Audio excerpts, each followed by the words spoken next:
নদীমাতৃক বাংলাদেশের মরণ ফাঁদ হয়ে দেখা দিল ভারতের ফারাক্কা বাঁধ।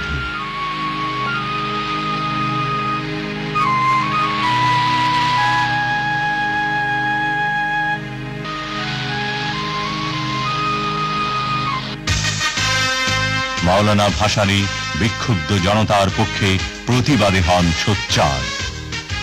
প্রচন্ড পরিশ্রমে ক্লান্ত মাওলানা ভাসানী আকস্মিকভাবে অসুস্থ হয়ে পরলোক গমন করেন।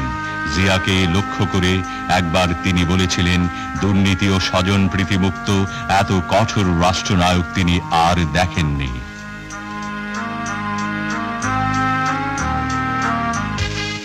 দেশনায়কের সুখ ও স্বাচ্ছন্দ্য ত্যাগ করে জিয়া শক্ত কোদালকে হাতিয়ার মনে করে নেমে পড়লেন গ্রাম বাংলায়। খাল কেটে তিনি অনাবাদী জমিকে আবাদী, এক ফসলা জমিকে 3 ফসলা ও বহুমুখী সেচ ব্যবস্থা প্রবর্তন করে এক ঐতিহাসিক সবুজ বিপ্লব উপহার দিতে চাইলেন তার জীবন মরণের বাংলাদেশকে।